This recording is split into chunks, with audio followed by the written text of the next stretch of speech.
just kind of show you what are the points. Okay.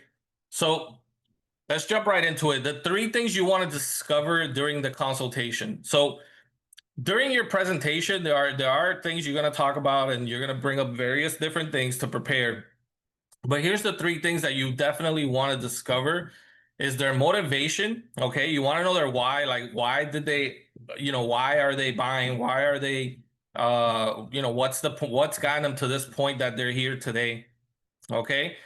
Uh, and I'm gonna show you some questions that you can ask to get that. Because sometimes I get it. I'll tell you, hey, get their motivation, but you might.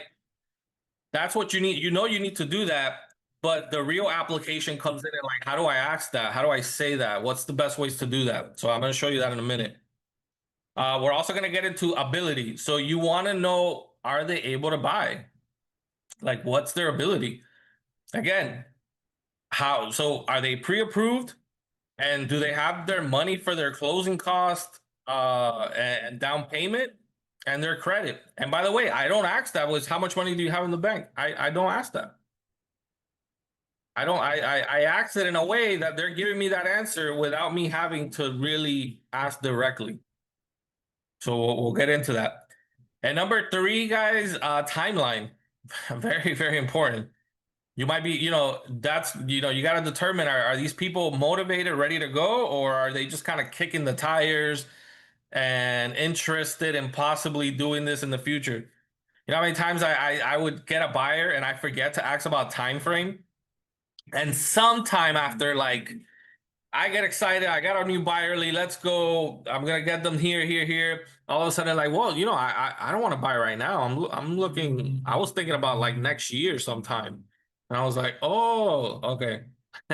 And because that's my fault. I didn't ask the right questions. I didn't get to that. I didn't ask about timeline. Guess what? Now every time I'm gonna ask about timeline. That's why another thing, guys, don't worry so much about knowing everything. If you're newer, don't worry so much. The quicker you get to these points, I know you want to try to know every single thing. You got to ask every single thing to know, but it's okay. I didn't either. And then now that reminded me, oh, you learn more from the times you mess up than the times you do good. It's the truth. You learn more from the times you maybe don't mess up. So now it's like every time I need to always ask, what's your time frame? Like I need to know, what are you thinking in terms of time?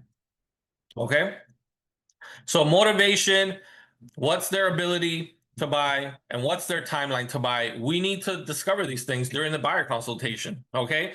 And there's so much more to it. So the whole point, guys, why we do a consultation, why we either jump on a Zoom call or meet in person at the office, or meet at a coffee shop or meet at their home, whatever it may be, and we sit down for 30, 45 minutes to do our consultations, because sometimes we try to do and get all these answers and explain everything we have to explain while we're touring a house, or after we're done touring the house and we're in front of and we're in the driveway. And then at the driveway, I try to be, oh, so talk to me. What's the reason you want to buy? Oh, and let me tell you about, everything you need to know about buying a house, putting an escrow deposit and contingencies, inspection periods and appraisals and financing contingencies. Oh, and property taxes. Oh, and well, you want to know about foreclosures and short sales? How do you do all that in 10 minutes in front of a house? You can't. Okay. So I'm preparing you to give all this information. How many times have you had a buyer about a week or two into the process? They're asking you, oh, what about foreclosures? Can we get good deals on foreclosures? First of all, where did they hear about that? Who's telling them that? You should have been the one telling them about foreclosures and short sales and all these other things. So that is the point about, again, that's the point of the consultation, is for you to educate them, build that rapport, build that trust. So anyways, motivation, ability, timeline, you want to make sure you discover those things. The goals ultimately is to build trust. That's why you do the consultation. I mean, build that trust with them, build rapport. Okay, make them feel comfortable. And you also want to set expectations. You want to set expectations about how you're going to work with them, how you're going to communicate, when are you going to go see homes, how do you, how are we, what's the market like right now? What's the current market? So let me ask you, if you have a buyer consultation and you tell a buyer, hey, you're looking in I don't know, Vizcaya. You really want a home in Vizcaya. Vizcaya is very, very low inventory right now. And I know that right now the market is very slow in some neighborhoods, but in Vizcaya it's hot. Okay. And we're seeing it, guys. We just saw a house in Hialeah. I thought it was a done deal. I was like, oh, first day on the market, we got this. No, got multiple offers above asking price. We were like, wow, like, so the market is not slow everywhere. There are still homes lasting 1 or 2 days on the market with multiple offers above asking price. So that's still existing. So if you don't set that expectation to them, and when it's time to put an offer, they're like, oh, so what do you think we can reduce price on this? Well, I was thinking we could go in 25,000 less, but you didn't set that expectation. You didn't have that consultation. You you kind of talked to them at the house or on the driveway, or you did a quick 5-minute phone call, and you didn't get to tell them about that expectation in that area that they're searching in, whatever it may be. So you want to make sure you do that, guys. Set the expectations, build trust. Okay. So let's get into part one, introduction. So part one, introduction, when you sit with them, and I have a video, guys. If you ever want to look through the training videos of me actually sitting down, we did this earlier this year. I want to say it was like back in March or February. What and we actually did a buyer consultation, how we would go through it. So, all right, guys. This guy, he's like, they're working right outside my window right now, so he probably hears me too. So hopefully it's not too loud. Um. But if it is, let me know. Let me know, and I'll see if I can move locations. I could maybe go into a closet or something.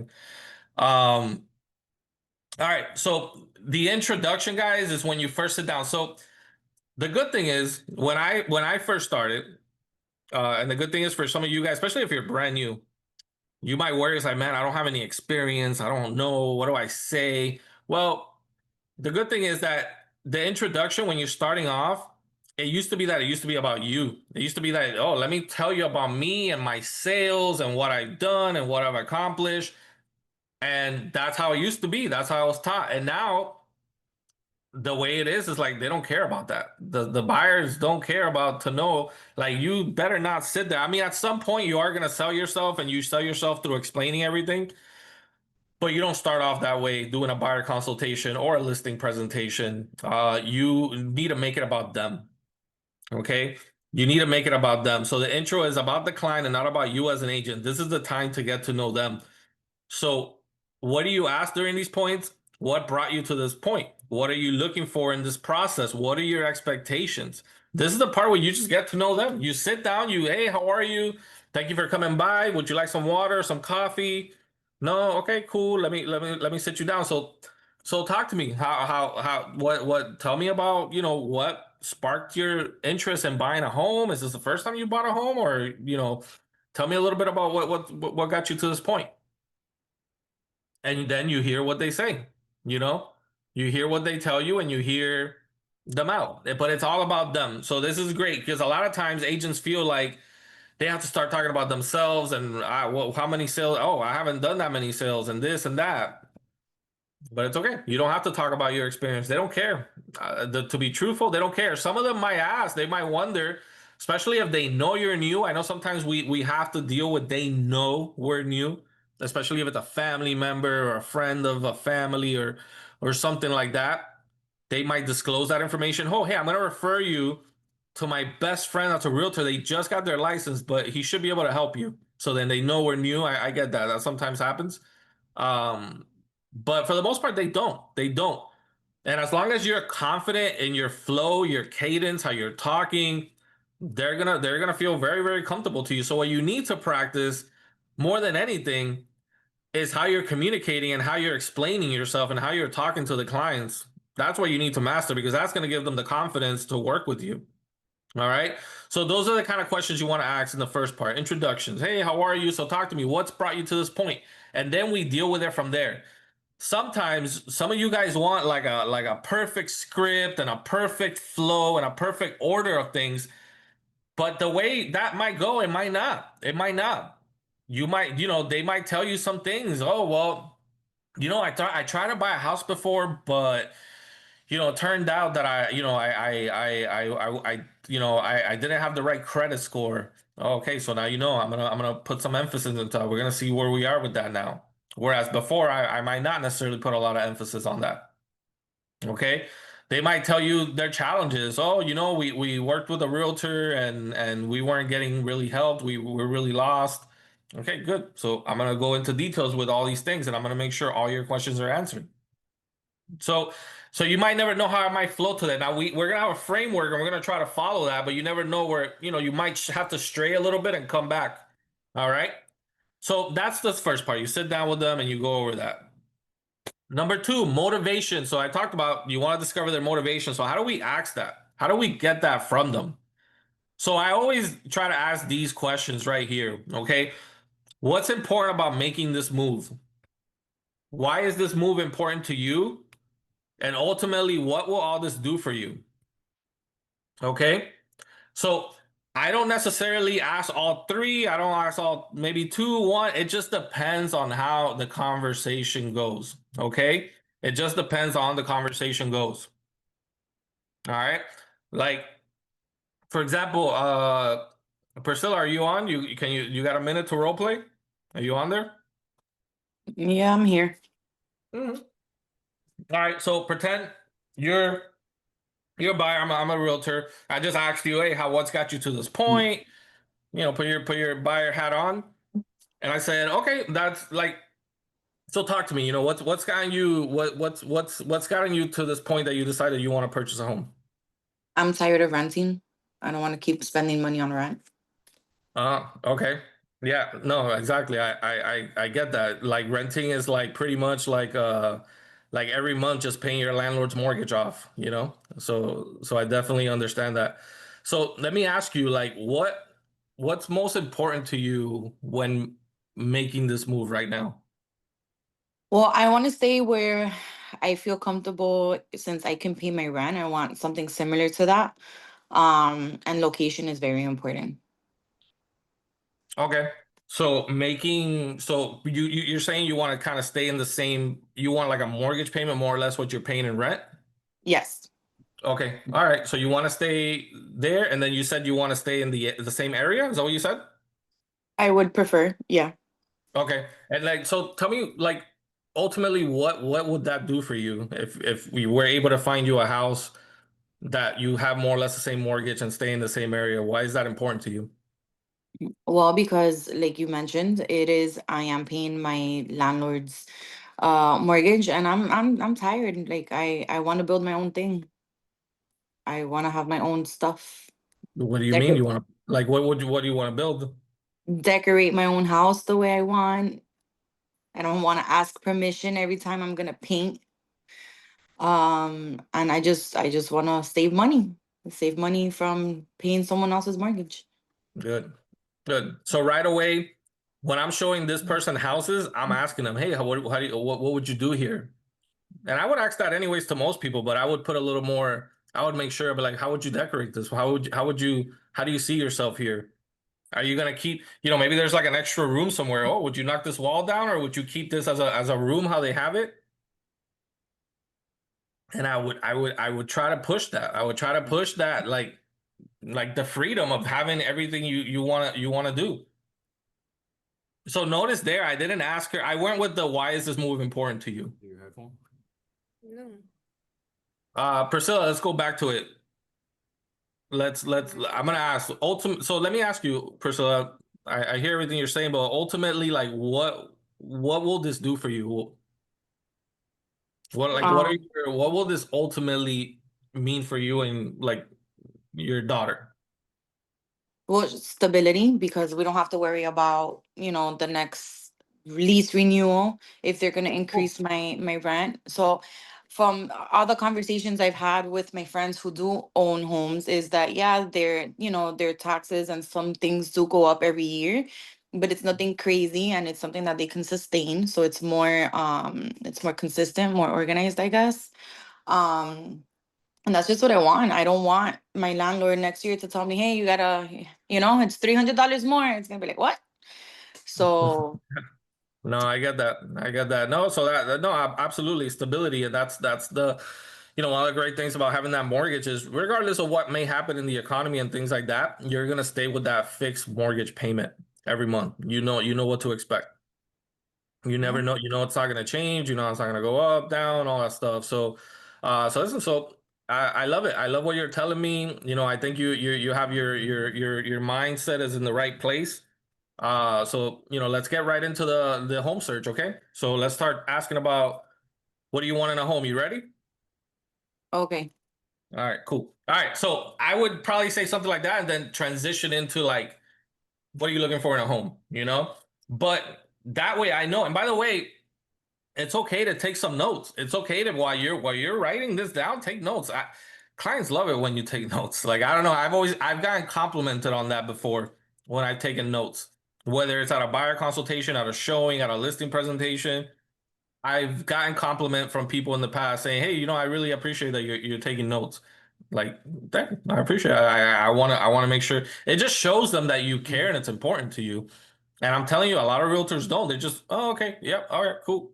But they appreciate it when you take those notes. So you want to know again what their motivation, what's pushing them. All right, let's keep it going. So after that, we jump right into properties. Okay, so Priscilla, let me ask you, and I'll let you go after this. I'll try to pick somebody else. All right, so what do you? So tell me. I mean, I know you're looking for in this area, but besides price, besides being in this area, what are you looking for in a property in terms of like bedroom count, things like that? What are you looking for? So I want a 3-bed, 2-bath because Adeline needs her own bathroom. Mhm. She hogs the bathroom. So Mhm. I want her to have her own space. I would like an office space because of my work and a small yard because maintenance got to keep it low. Okay, So so you don't care for like a really large yard. not too big. I do want a yard, but it doesn't need to be. If it's not the biggest yard, it's okay. Okay, and for now, I mean, is it just gonna be you and your daughter essentially? I do have a little. I do have a nice friend there. But but is he gonna be moving in with you? So Yes, yes, he's gonna okay, be perfect. moving. So well then okay, cool. So and then it's just your daughter then after Uh-huh. that. Just the three of you. So in that case, yeah, perfect. No, I was just wondering because if you're looking for an office space, obviously a 3 bedroom works because you could use 2 bedrooms to live and you could make that third bedroom in your office. Yeah. And we'll see. I mean, there could be different options. There could be dens. Who knows, and then, we'll open it up. But you need to have obviously at least 3 bedrooms from what you're telling me. Yes, for sure. And I also All have right. a small dog. Perfect, perfect. Guys, that's exactly how I do it. This is not anything super complicated. It's just the practical way. It's just you ask questions. What key features are you looking for? Do you care about like a pool, HOA? Some people don't like HOA. Some people don't like pools. Some people don't like being waterfront. Some people, I don't think anybody's against garages, but some people must have a garage. Some people don't care for it necessarily, but they're not against it. But there are people against pools, against HOAs, against being waterfront. Okay. Could be for many different reasons. I've heard so many different reasons that, I've heard from I'm scared of iguanas to, I had a tragic family accident, and I'm scared of water. I don't want to be close to water. Okay. I understand. And then finally, after you ask what they like, ask what they don't like. So let me ask you, I love everything you're telling me that you like, Priscilla, but what is that is there anything particularly you don't like or you want to avoid completely? Uh, I'm not that picky, but I would if we can avoid an HOA, sure. But I know that there's some houses that are nice in these HOAs, so I'm not you know, Okay. too opposed. I don't want a pool. Um, Because obviously you don't want to deal with maintenance, so yeah, no, unless my and it's a, boyfriend's and gonna it's a do that. lot. Yeah, pools cost you a pretty penny. People don't realize until they buy a house with a pool and then they realize they're spending sometimes thousands of dollars every year. It's insane. So I understand that. Yeah, no, not doing that. And I'm open to areas, so I'm okay with, the Miami Lakes, Hialeah area, but I'm also open to some spots in Miramar and Pines. Okay, No cool. South Miami. I'm not dealing with that traffic. It's an absolute no. Got it. All right. So definitely no South Miami. Okay, perfect. All right, guys. So, again, and you can ask more questions. You can get a little deeper if you feel, if you have the time, if depends on how everybody's personality is different here, guys. I don't expect everybody to be exactly the same. Your personality is different. Ask questions, how you feel, make a joke. I'm very big on listening, but sometimes it's okay to like do a little interruption if you're gonna throw in like make a little point that you want to make. Like I interrupted her for a second to talk about how yeah, I know these pools are very high maintenance and stuff like that. So sometimes it's okay to do that. Okay. Mm. Hmm. All right. Next point. Price range budget. Okay, very important. All right. Um, so what's their price range? What's their budget? So again, this is where we also are finding out about the ability. Remember, I said we need to discover what's their ability to buy and are they able to buy. So this is where we get that. I don't necessarily go straight into the pre-approval um process. But I'm gonna get it out of it usually in this point. Okay. So we're talking about what the house, what the needs, what they're now we're getting a little more serious. Now we're getting into like, okay, what's the price range? What's your budget? So I usually like to ask like, what's your comfort zone when it comes to price? And again, you don't have to word it exactly like this, but it's more or less this way. So in terms of price, what's your comfort point? Or where do you prefer to stay in terms of price range? What's something you're comfortable with? Okay. So I would ask that. So Priscilla, like I hear everything you're saying. You don't want to HOA and stuff like that. Let's move into the budget part. Let's move into the price point. Like, what are you comfortable with in terms of price range? Mm, no more than 3,000. No, well, I mean in terms of like more like I'm sorry, in terms of like a price, like a house, like a price point. Um, I would say no more than 400, 450. Okay.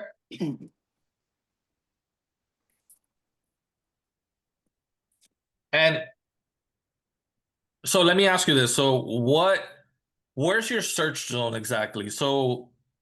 Um So like, do you wanna? So you wanna stay no more than 450?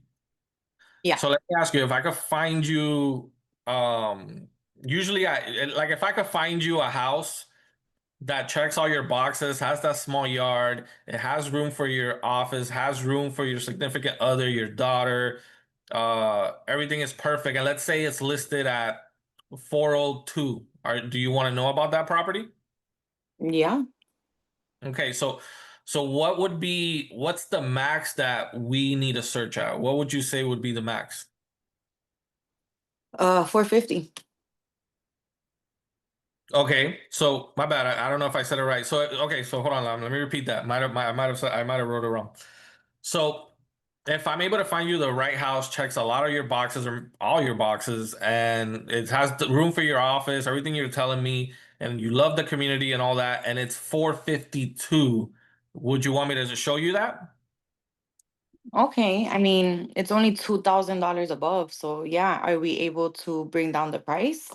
So good, yeah, we are able to negotiate. We can always try to negotiate, especially in the way the market is right now in the area you're searching in. There is a good amount of inventory, so we can try to negotiate down to get that to your budget to what you're comfortable with.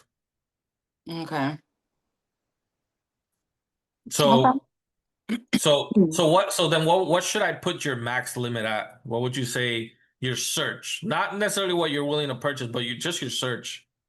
I mean, if we can find something and we can bring down the price a bit, maybe for 60. Okay. But it all depends how much are you able to bring down the price. Absolutely. Yeah. So it depends. It varies. We're seeing price reductions now. We're seeing it's all over the place. It just depends on what the seller's willing to negotiate. So we can always try. I mean, it's something like 10,000. You're seeing pretty frequently. I would say that's around the number you're seeing, but it can vary. It just also depends on how overpriced the house is. It's like maybe the house is worth around that 450 range, but they listed it at 475 to try to get a higher number. They've been on the market for a while and they're not getting their number. Maybe they're willing to go down to that 450, what it should be. Okay. So the reason I'm asking you is because I don't want you to think I'm sending you properties that don't match your criteria. Okay. So I'm gonna send you all the properties up to 460. Okay. Okay. And I rather just you be able to see it and not, and then not have seen it at all. Like it's hard for us, because as an agent, I want to make sure that we look at all your options, but we always get to this point that what if that dream home is at 461? What if that dream home for you is at 462 and we missed it and we could have maybe got it at 450, but we just didn't see it. Does that make sense? Yeah. So And I how always does want to know that? like so I always want to know like what's the number that like you don't even want to know about it. So I would say if you're comfortable with 450, I would say let's try to go like 475. Let's try to keep that search at 475. And again, I'm not trying to drive your price up. I want to keep you there, but I just don't want to miss out on a potential opportunity. I would rather you see everything than for there to have been a potential option and you not have seen it at all. Does that make sense? Okay. Okay. And is that going to keep me within the budget that I want to be in? So yeah, well, if it depends on the property. If you like it and we're able to negotiate down to the 450, then yeah, then it would keep you to the budget that you want to be in. Okay.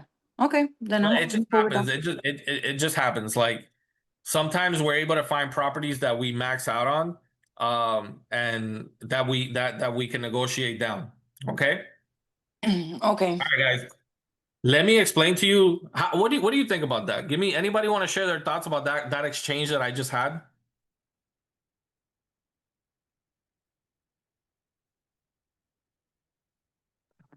La gente está dormida. Anybody? What do you think about it, Pre? Mm, I think that the questions are good, but my main focus is affordability. So how can you focus the conversation too with how much I want to pay? Okay.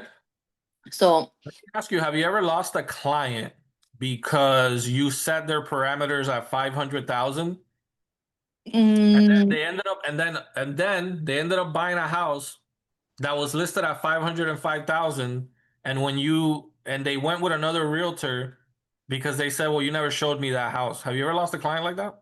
no. But I And do I have a have. client who's I very, have. very I I've do have, lost I lost a client like that. So when that happened to me, I'm always now I built that into my thing. I built that. I always talk about that. Now you don't have to go into that, but because my experience showed me that, man, I don't want to lose a client like this. I like to throw that in. I like to have that conversation about, hey, what's the max that we should search? I get your budget is 450, but what are you comfortable max searching? Okay, and I make it, and I, there's probably other jobs and other reasons why, but that's when I asked the client, and I was like, hey, this was a long time ago, and I said, what happened? Like, how come you bought on a property? Did I do something wrong? Was there something I didn't do? And they just said that, oh no, you didn't show us that property. The property was sent to me. And I said, well, I didn't show you that property because you told me you didn't want to go past a certain amount. And there you go. And now, ever since then, I'm always pushing that in my consultation. So it just depends on how you build it to you and everything else. And I always just try to make sure they know that I'm gonna send you everything. I rather you seen the property than to not have seen it at all. If you don't like it, it's okay. You don't have to tell me that you don't like it. Just ignore it. Okay.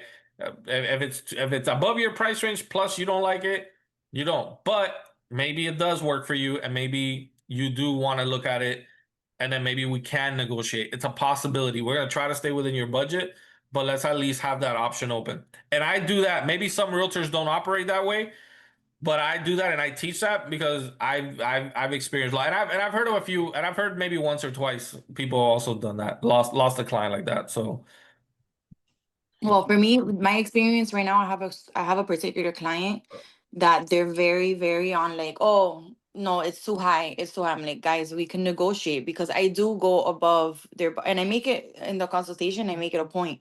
Hey, we're gonna look 15, 20K because that's around the vicinity of where we're seeing price reductions in.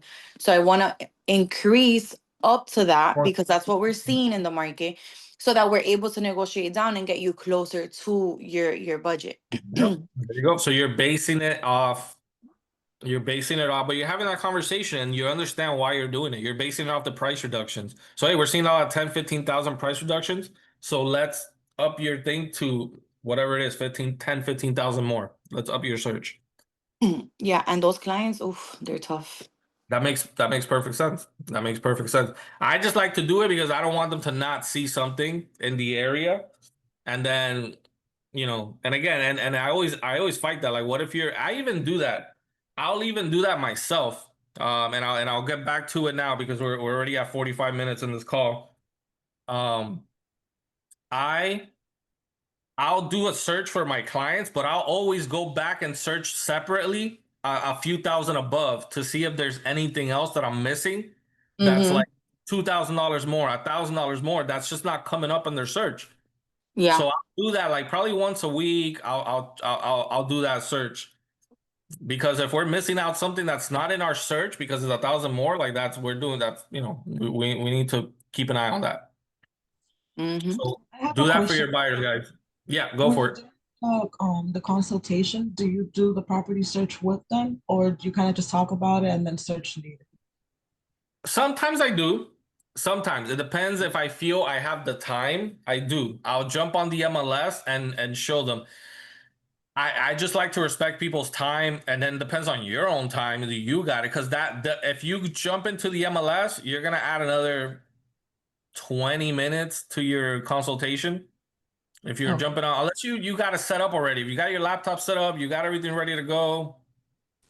I do jump into that. So, and it is nice to like just kind of show them a few. I'm not gonna do the entire search there, like, and go through it all. But it's good to show them a few. Priscilla, I know you do that too. Is that how Yeah. you kind of do them? You just kind of preview a few things of in their area. Yeah. So what I do is I just kind of go like I log onto the MLS and I'm like, look, just so you have an idea of what's on the market right now. I turn my computer around and I tell them, hey, based on what we've spoken about, the price you want to be in, the rooms, the areas, this is what we're seeing in the market. And the biggest thing is I want them to like kind of come back down to reality because they have, big expectation and it's like, look, let's get realistic here. This is what's on the market. You might not have something turnkey because that's always a thing. Oh, I want something move-in ready. Okay, but move-in ready at 450,000 is not gonna happen, especially in Miami. So we need to kind of like set that expectation. And if it is at that price, you have to be ready to negotiate and go above ask because it's gonna have the same way you want it, other people are gonna want it too. So you're gonna have to set that. So I do go through that to show them pictures so they see what's on the market. And if they have any questions, they can, I show them, hey, you're gonna be receiving emails from this platform. So what I'm doing here, you'll be able to do on your end. So you can search on the MLS and it helps because then they start liking it on the portal. I can see it, they make notes. So it's a little more hands-on. Yeah, so definitely that's okay, Carla. Absolutely. You can open up your laptop, search for them. My recommendation is always just have it ready to go. So that you save time, because sometimes it's about just how long it takes to do that. Okay. Yeah. And by the way, sometimes we don't get to cover everything that we want to cover, and we get to, but as long as you meet those goals and you know their ability, if they're pre-approved, what's their budget, what's their motivation, and what's their timeline, like you accomplish what you wanted to accomplish, even if you don't get to go over every single thing, because it's impossible to go over everything. But you want to definitely educate enough where they build that trust with you and those expectations are set. All right. Yeah, you want to take advantage of the time that you do have them in front of you. Yep. And finally, guys, discuss market conditions. Discuss the market conditions. Like, are you, and this is the best way to do it. Instead of you starting out by saying, well, let me tell you about the market conditions. Well, right now in our market, you're seeing a lot of price reductions. We have a high amount of inventory. I hate it when somebody tells, I don't hate it, but like when somebody says to a client, we got 7 months of inventory, a consumer doesn't know what that means. Okay. We have 7 months of inventory. We got five, like, I don't know. I just say we have a lot of inventory. Okay. I'm all about being simple with people, like trying to talk in terms that they understand. I think for me, that's always worked. So, but instead of going on to all that, I let them tell me how's the market. Okay. So I always tell them, I always ask, are you aware of what's going on in today's market for buyers? So are you aware of how the market is right now? And they always kind of are like, no, I'm not sure. Well, and then I ask, well, what are you hearing out there? And then that question kind of like, oh, well, I heard this, I heard that. Okay. And then sometimes, depending, like if I know what they're hearing is not what's really happening, then I say, well, what are you seeing out there? Meaning, if you're telling me, you know, back in, again, in our when we had this market that was a little crazy. By the way, you guys remember when prices were jumping up in 2020, 2021, 2022, 2023. Remember those years? There were still buyers saying, "No, I hear that the market's crashing, or that's about to crash." I would say, well, what are you seeing out there? It's not like what I get what you're hearing, but what are you seeing? And then that would make them feel like, oh, well, yeah, I see that pretty much every time I see a house that I kind of like, it flies off the market in 3 days. Yep, that's what's happening right now. But definitely have a discussion on what's going on in the market. It doesn't always have to be, and this part you got to practice it. But you want to talk about these bullet points. Is it a buyer's market or a seller's market? Like basically, is it more favorable for buyers? Is it more favorable for sellers? What does the data say? How is inventory? How competitive is the area they're searching in? Can we get seller credits and price reductions, or do we actually need to be more aggressive? So right now, like I told you guys earlier, in Hialeah, we just had a house going 2, 3 days off market. So I told that buyer, I said, hey, next time a property hits the market in this neighborhood, we need to be aggressive. We're not getting price reductions in this little area here. Okay. If it's priced around this price range, we need to be aggressive. How many days are homes lasting on the market? I don't need to tell them the exact days. I just need to tell them for the most part, homes are lasting on the market longer than they usually have been. Homes are lasting on the market 18 days, 25 days. But you definitely want to set this is the setting expectations part. So that you don't get to an offer and they feel like, well, how much are we going to ask off the price? Or, oh, well, I'm going to wait or something. No, this is where we set expectations of urgency and how the market is going. Or we set expectations that it's great time right now for them to buy because we can ask for price reductions. We can ask seller credits to reduce their closing costs. So I cannot guarantee that not every seller is going to negotiate that, but we are seeing it more frequently. So there's a good chance. Okay. And then that way you can just at least kind of discuss what to expect when you're searching for homes and when they're ready to put an offer.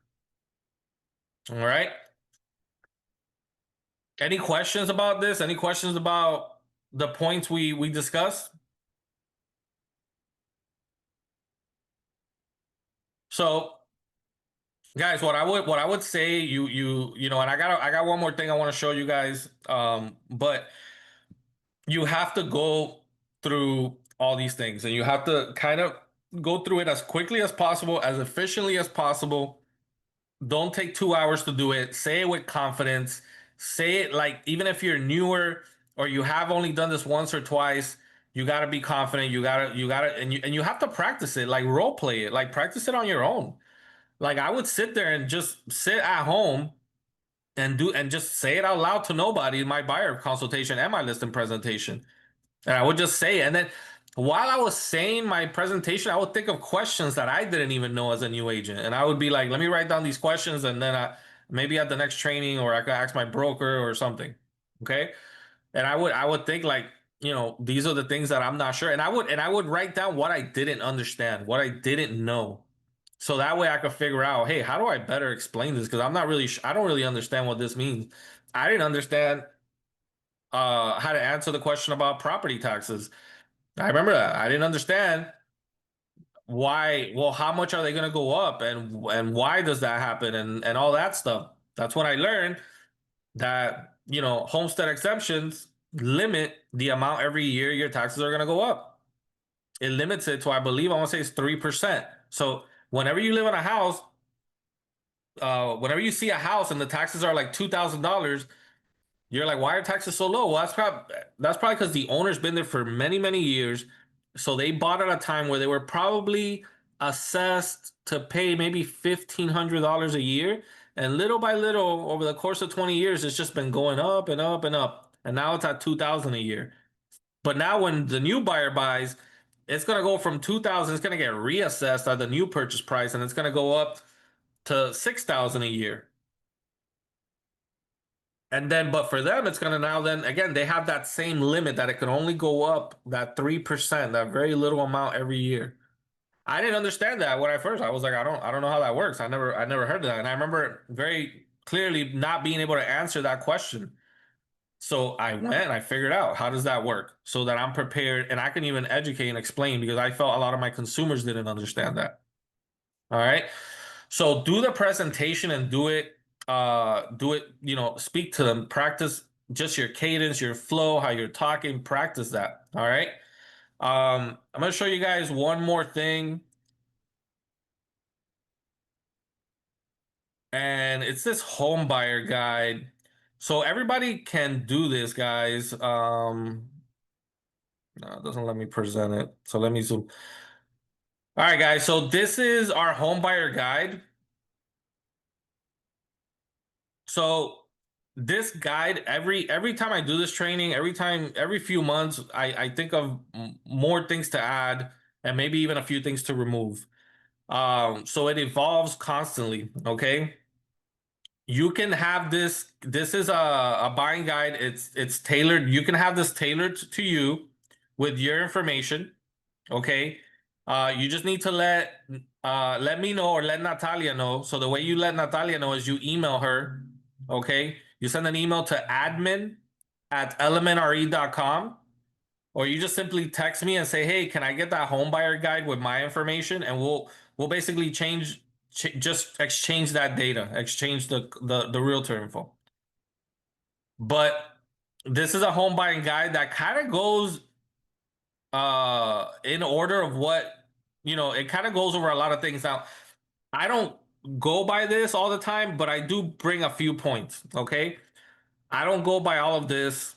I usually just leave this for them. So I just want to be clear that this is not meant for you to like go page by page with the client on everything. It's just meant to be professional and hand them something that seems like, okay, wow, this is like, I could read this later. This is more information about the realtor, more information about the company. This is especially great when there's not a lot of rapport. Maybe they're not a friend or a referral. Maybe it's a very maybe it's a lead that's not very close to you. So you need to build that trust. Okay. And you don't have to put all this, you don't have to explain all this. I don't go through all this. I just let them know, hey, I'm gonna leave you with this listing presentation. It has a lot of the information that we are talking about and we discussed. Okay. And it has a lot of good information that you might not know. So like, just to get yourself educated, like feel free to read through it. And if you have any questions, let me know. I do bring up, so this has a little page here about you. So Natalia would basically put your headshot, put a little bio, change this up to you. If you have Google reviews, she'll take whatever Google reviews you have online and like put them. And then this is all standard.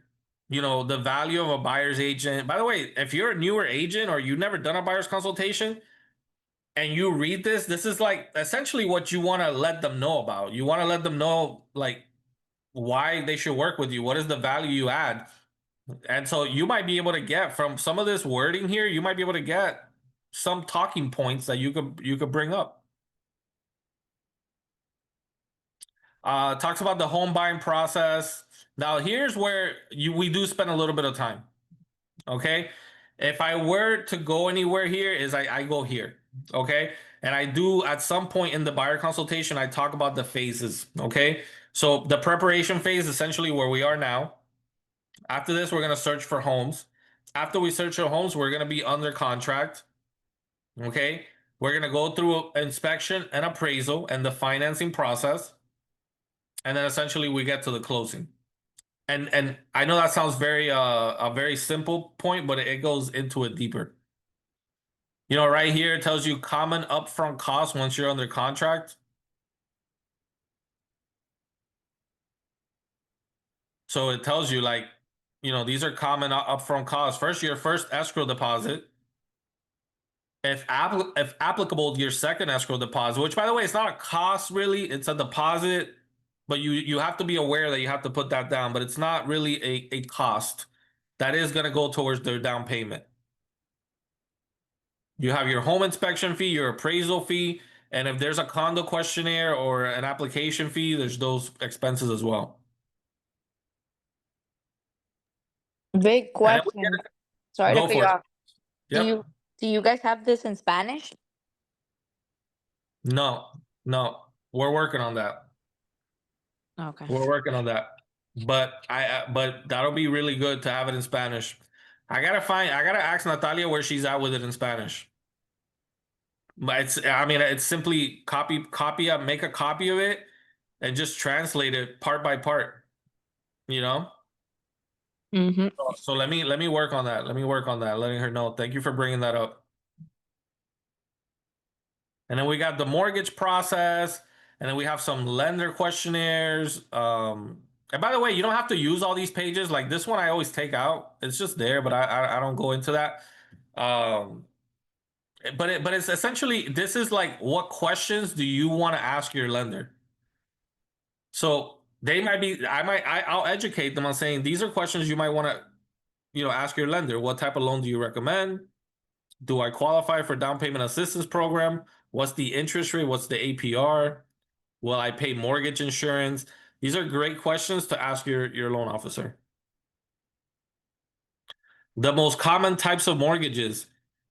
So I don't go all into this, but conventional loan, FHA, VA, and jumbo loan. Most first-time home buyers are going to fall under conventional or FHA. Those are the most common loans, and those are going to give them the best terms. VA loans is, you got to be a veteran. Great terms, but you got to be a veteran. And then jumbo loans are typically higher clients. So if you are going to be above the conventional limit, then you're considered a jumbo loan. Okay. You got hard money, private financing. You have seller financing. Again, we don't have to get into it, but it's good to have that here, have some of that language, because some buyers come back to you asking about that. Hey, what about seller financing? You know what I should add to this that this hasn't come up, but assuming the mortgage. We probably should add that, because assuming the mortgage has come up. No buyer had ever asked me about assuming a mortgage for years. And in the last probably year or two, it's come up a few times.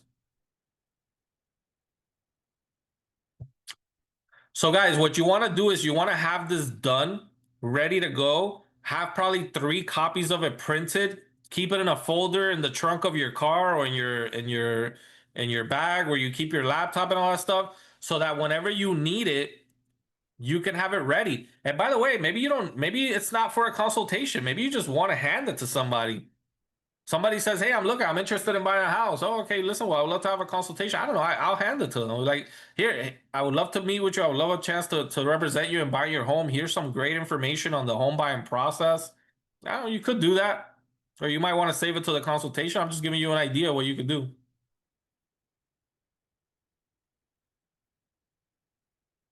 It talks about showings. Again, I don't necessarily go into all this. By the way, again, if you are an agent, even if you're, an intermediate agent, like this is great information. It talks about homeowners associations and condos, writing your offer, and again, it just goes on and on. There's about 20 pages more or less. Oh, so this part I'll go over. So if I'm sitting there at the presentation, I will go through this. Hey, I want to talk about, something very important. One of the biggest things that is important is protecting your money and protecting your interest. And this is very important because once we're under contract, there's a process, and you have to put in what is called an escrow deposit, and it's usually about $5,000, $10,000. It could be more, it could be less, but it's usually around that range. And I do want to talk about how to make sure we protect that. Another thing I want to talk about is like making sure that your home is in good condition, okay, and making sure that you're not overpaying for the home. This is super important, okay. So I will stop here. I will flip through my pages and get to this page, okay. And even if I don't have to read off of it, not point out, but I'll just have it there. I'll just have it there, so I know this is what we're discussing. Okay, and I'll talk about the inspection. Hey, so once you're on the contract, we are going to do an inspection. You could either do it with somebody that we recommend, or if you know an inspector, you want to search for one, it's up to you. You don't have to use anybody that I recommend. It's up to you. Just know the people I recommend, or I recommend them because they work well, and we've had great experience after great experience for many, many years. Okay, so the whole point of the inspection is just to make sure from top to bottom that the home is in good conditions and that there's no surprises.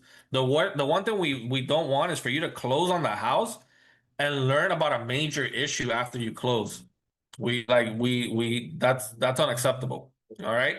So we do a home inspection to make sure that, obviously the attic, the roof, the AC, the electrical, the plumbing, that everything's on point. Because the reality is, when we're looking at the house, we're gonna look at it, but we're really looking at a surface level. We're looking at a surface level. We can see, yeah, how the roof looks visually and things like that, but in order for us to really make sure if everything appears good, the only way we're gonna truly know that everything is really, in fact, good is by really having a professional inspector go in there. And that's an expense to you that, it's typically between like $400 to $600, depending on the size of the house. And that's how I kind of explain to that. And then and then you probably want to go into like, well, if there are issues, how do we solve them? Well, if there's issues with your inspection, we have three options. Number one, we can ask for a credit. Okay, we can ask for a credit for seller to pay towards your closing costs. That way you don't have to bring that money to closing, and you can use that money to fix those repairs.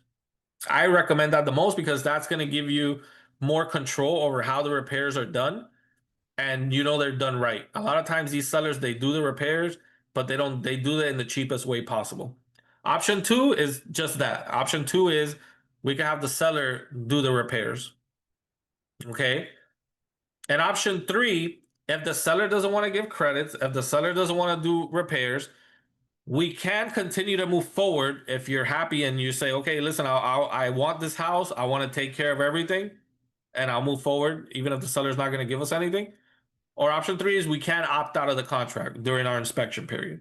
We can say, hey, we're gonna, the property has too many issues. I'm not willing to accept it like this. If the seller's not willing to give me some sort of credit or price reduction or fix it themselves, then I'm gonna back out of the property and I'll get my escrow deposit back. That's no problem at all. Do you have any questions about that? Does that make sense? Yeah. And don't worry, like I make sure that I handle that, and my top priority is making sure your escrow deposit is protected and that you buying this property is not going to be a bad decision for you. Okay, so I pretty much get into the inspection. I do get into the financing contingency, the appraisal contingency. So these are all points that you want to get into, and I'll get into a little bit about the financing and appraisal. Financing contingency is pretty simple. The contract is contingent on you being approved for the loan. So right now you're pre-approved, or you're going to get pre-approved. that's fine, and your lender will pre-approve you based on some of your documentation. But once they start really getting ready to give you the loan and start preparing your loan documents, they might ask for additional documentation, and it shouldn't happen, but there may be reasons why they might deny you or maybe lower your approval. The contract is going to be contingent on you getting approved for the loan to buy the house at the purchase price that you're buying it at. If for some reason they deny you, then you're able to back out of the contract and get your deposit back within a certain period of time, which is usually 21 days. Sometimes it could be 30 days. It varies. It depends on, we can negotiate that. Okay. So that's another way that I make sure that your money is protected. I'm keeping an eye on that date. I'm following up with the lender. Or if you use a transaction coordinator, you can mention that, hey, I use a transaction coordinator that's in my team to make sure that we do not miss those deadlines. Because if we pass your financing contingency and then you get denied because of your loan, it's very possible you can lose your escrow deposit, and we don't want that. So that's why the financing contingency is important. And finally, appraisal. Appraisal is, the purpose of the appraisal is to make sure you're not overpaying for the property. Okay. The bank's gonna send out their own appraisal. We don't hire them. Nobody has contact with them really. They only contact us really to like schedule the showing, and then we see them maybe that day of the appraisal. But the whole point of the appraisal is the bank wants to know, hey, this buyer wants to buy this house and they want a loan from us. They want to buy this house for 900,000. We want to make sure it's worth 900,000.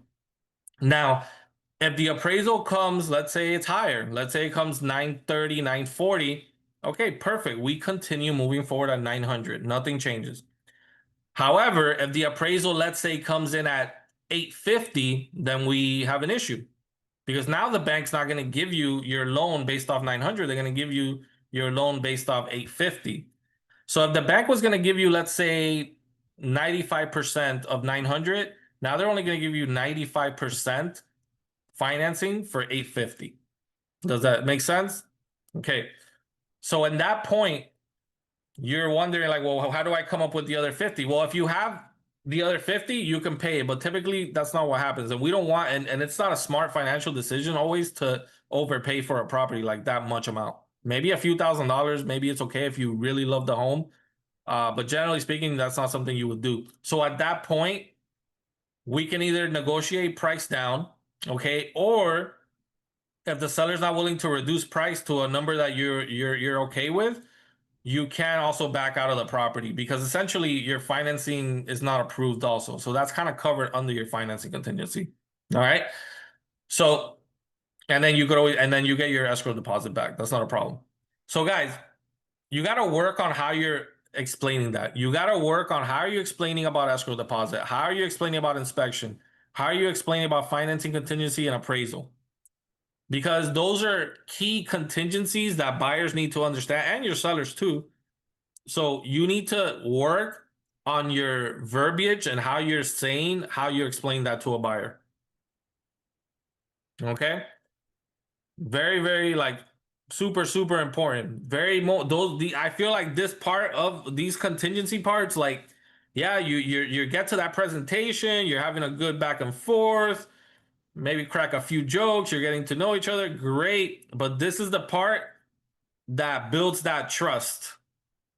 This is the part that builds that trust. When they can understand what you're saying and they feel comfortable and they're like, okay, I understood what he says. I understand the strategy. I understand what could happen. Great. I feel like, okay, I'm not just having a good time with this person. They're not just a nice, friendly realtor. They're also professional and they're going to protect my best interests.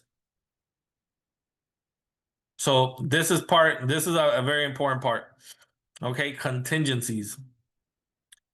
After that, guys, you have some checklists. Again, a little bit of fluff on some of these parts. Some things are just just more information.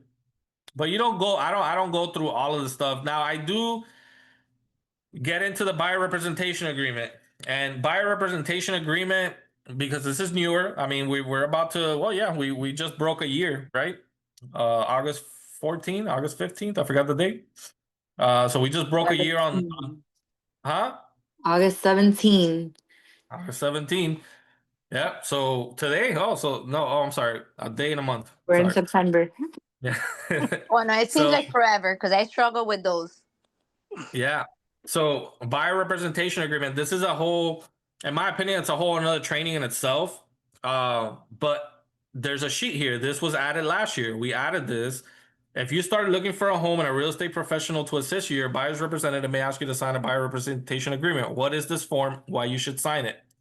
A buyer representation agreement is a legal document that formalizes your working relationship with a particular buyer's representative, detailing what services you are entitled to and what your buyer rep expects from you in return. Okay. So the way I always explain to people is, listen, usually this is new. Before we didn't need to have a contract with buyers, but the industry has changed, which I think it's a better, a change for the better. And now we have to have an agreement signed with us. Now, this agreement basically it allows me to represent you. It allows me to negotiate for you. Okay. And it basically establishes our relationship that we're going to work together to find you a home. Okay. We're going to talk, it details what's the information about your home search, what's your price range, all those things. And it also talks about compensation. So the way I'm explaining compensation is now over here, I know that it says I'm going to put 3% because we always put 3% on the buyer brokerage agreement. Okay. So over here, I know it says 3% compensation. Okay. But my compensation, the way our market is right now, sellers for the most part are paying the majority of the compensation. Okay.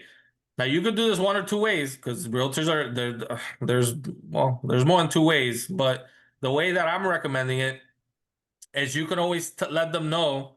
And by the way, somebody right now, a brand new agent. See, that's the thing. The older agents struggle with this. The brand new agents are like, oh, they don't know any better, so they're getting 3% all day.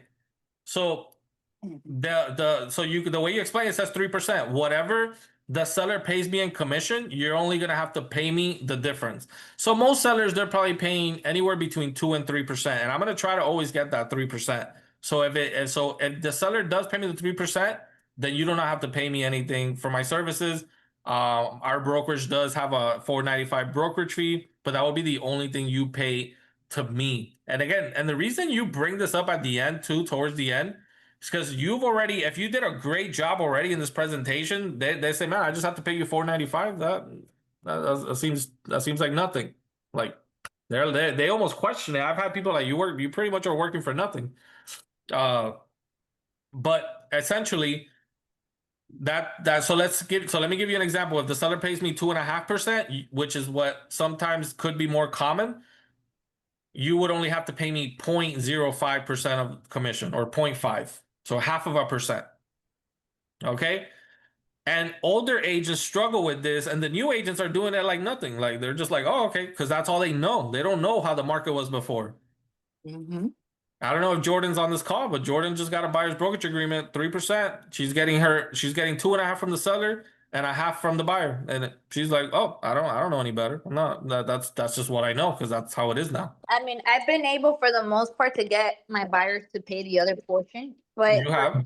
personally, it's difficult when I'm presenting it because I literally feel like a fish out of water when I'm presenting it. Like it's so awkward to present it to the buyer. But we need it shouldn't be. It shouldn't we be. need It's a to fee for service. You're providing a service to your client. They have to pay for that. No, I know, Yeah. I know that part, but it's like it's so weird, like it's very, very hard, like for me to present it. I mean, at the end of the day, I present it and I get paid from the buyer, whatever the seller doesn't pay. Like it gets done, but it's Have you very ever had awkward. Juju, have you ever had a buyer or a renter or anybody ask you how much do I pay you? I've had. They think about it. They Yeah, think like yeah, I'm I've telling you, had. even if they don't ask, they think about it. So when I got into my head and I'm like, man, I've had clients ask me, hey Vic, like how much do I pay you? And I'm like, no, I get my commission from the seller. It's okay. Yeah, Oh, okay, cool. When I started thinking more about that, I was like, man, they would if I would have told them, oh, you have to pay me a percent, you have to pay me half, they would have most likely been like, oh, okay, cool. They want to, like, I did such a great job, and all of you guys can do the same. that they feel like, damn, do I gotta pay you anything? Like, I feel like I should. I mean, I've had renters that have wanted, but I get, but I haven't taken it, but have wanted Okay. to pay me after the fact. Yeah. Oh yeah. And I'm like, But no, I'm already getting my commission, from the thing. And they're and like, Juju, oh, okay. and Juju, I promise you, buyers probably feel the same way. They probably have felt the same way. They probably have felt like, man, I didn't pay for my buyer. That used to be the thing, Oh, we don't, you don't have to pay for a buyer's agent, blah blah blah. No, now it's just part of it. Mm-hmm. So you can do that. If you get a lot of pushback on it, Juju, you gotta practice it. You gotta sit there. Like whenever you want to sit down and just sort of have back and forth and practice it. Yeah, Let's do for it. sure.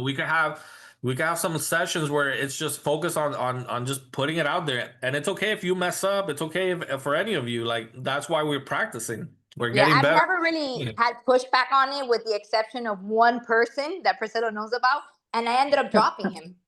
I literally dropped him. I didn't continue to work with him. Well, so what agents are doing when they're getting the pushback is they tell them, listen, whatever. At that point, it's got to be a trust thing.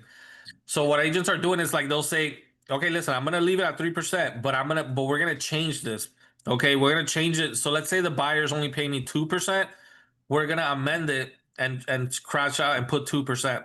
But I have to, in order for me to show you properties and represent you, I have to have it signed like this. Yeah, that's the thing. He didn't want to have it signed, and he was working with other realtors at the same time. Nah, So That's what I was gonna say. There was a little bit more to yeah, why there was more to it. it wasn't just because, oh no, there was more Yeah. to it, and I told her, don't waste your time, because at the end of the day, you've already done a trip unnecessarily, and he was under contract at that point too. Yeah. So that was the reason why she dropped him. Yeah. Yeah. So, but that's what some realtors are doing. They're explaining, oh, okay, listen, we're gonna sign it at 3% because if I don't put 3% here, then I can't even get 3% from the seller. So I'm gonna request what I get from the seller. If the seller's giving me, let's say 2 or 2.5%, we'll amend it. Okay, so you don't have to give me that extra 0.5%. And that's working for a lot of people now. But I'm telling you, if you work and if you build those skills up, you'll be able to show your value, and that 0.5% you're gonna be able to get it. You're gonna be able to get it more often than not. Okay, but you gotta practice it. You have to sit there and say, I'm gonna practice this. Just like anything we do, guys. Just like anything you ever want to get into, anything you want to master, any profession, skill, hobby, you have to practice it. You have to put some time and effort into putting the words out your mouth and over and over and over until you feel really good about how you're saying it. And that's it. And then it's gonna be secondhand nature. You're not even think. You're gonna say it without even thinking about it. You're just gonna say it. And you're gonna be ready for the rebuttals and the pushback, if anything. All right. So we'll do something soon to like practice more on that buyer presentation agreement. Okay, there's some benefits here. So read these benefits, guys. Read these benefits of signing a buyer brokerage agreement and put that into your verbiage, put that into what you're saying. Finally, guys, we have frequently asked questions of the home loan. Some frequently asked questions. Vocabulary to know, like this is great, guys. This is giving people so much great information. This is what builds that trust. It's like, man, like I'm sitting with you and I learned more talking with you than I ever talked with any other realtor. And that clarity creates comfort and trust. What are foreclosures and short sales? I added this because I was like, people always asking me, what about short sales, Victor? What about foreclosures, court, and auction? So I added a little slide with some information about it. And then finally, just a final page says thank you.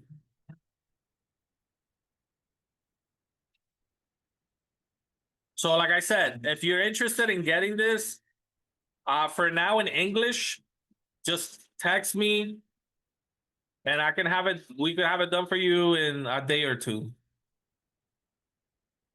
And it'll be the same exact thing, except instead of David's, Oh. it'll be your headshot, your information, all your stuff. And then for the Spanish version, let's see how long it takes to make that. I'm gonna talk to Natalia today, and I'm gonna see how long it takes her to do a Spanish version. But it might take her, probably might take her like a few days, you know, because she's got a lot of other stuff going on. But it might take her a few days. So I'm gonna write that down so I don't forget. And yeah, because I agree 100%. Having that Spanish buyer consultation would go a long way.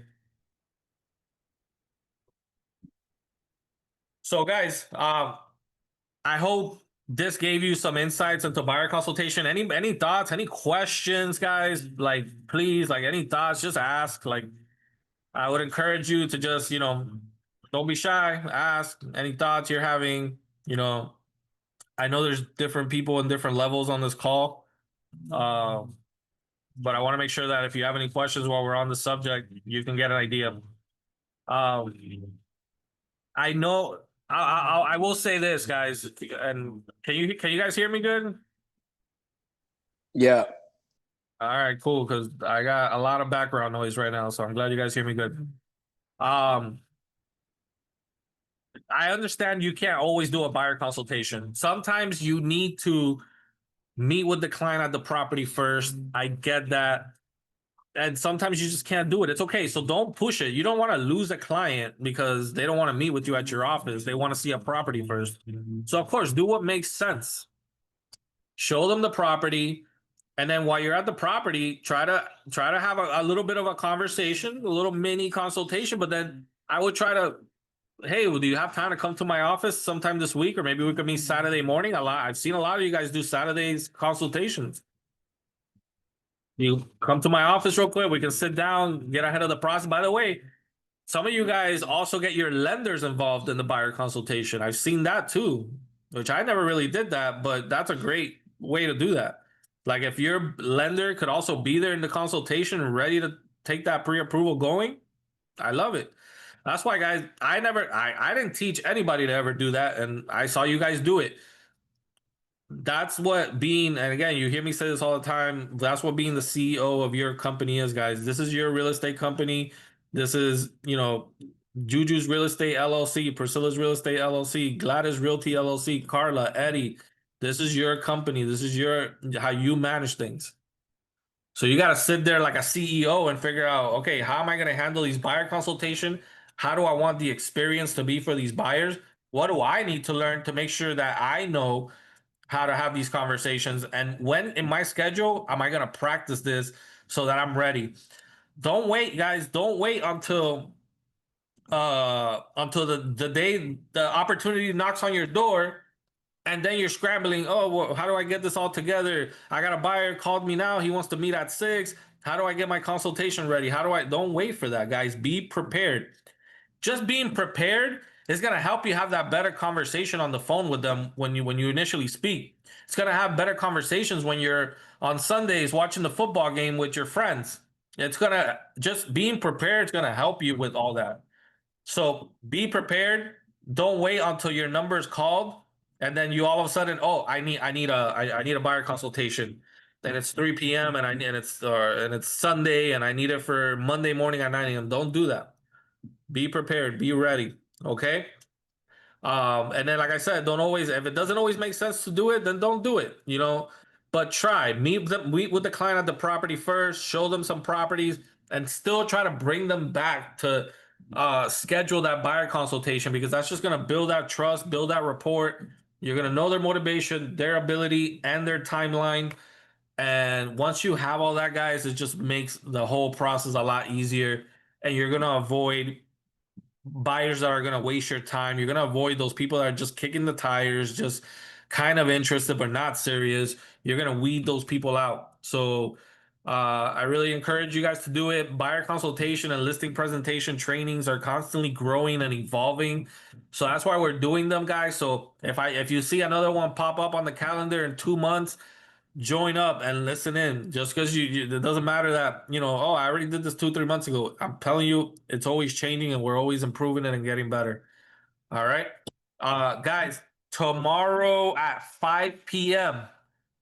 I know it's an odd time for us to do a training, but tomorrow at 5 p.m., Priscilla and Helen are going to be doing a training on prospecting and lead generation. So if you wherever you are at 5 p.m., if you're on the road, if you're home, you're at the office, whatever it is, jump into that Zoom call. Helen and Priscilla are some of our top producers. They have a lot of sales, millions and millions of dollars in sales in their resume. So they're gonna kind of jump into talking about, hey, what do you gotta do to get leads? How do we get buyers? How do we get sellers? How do we convert them? So that you can use these tools like a buyer presentation guide and a seller presentation guide. So I hope, guys, that if nobody has any questions or any feedback or anything else, guys, I hope you got some good takeaways from this. Hope you that buyer presentation now you got a better mindset of how you want to handle it. And yeah, and it improves, and we are able to convert more buyers. That's the goal, guys. Convert more buyers, do more contracts, get to more closing, make more money, and let's keep improving. All right. Wait, Vic, before you go, so tomorrow's gonna be Zoom or in person? Because I thought we were gonna meet up at the office. Oh, That's what I told You Priscilla. can My go, bad. you can go to the office, Carla, but we're gonna also have it on Zoom. Oh, okay. But I'm gonna be at the office tomorrow. Okay, and Helen's Okay, gonna so go it'll too. be in person and on Zoom. Sorry, I didn't catch that. So it'll be in person and on Zoom. Okay.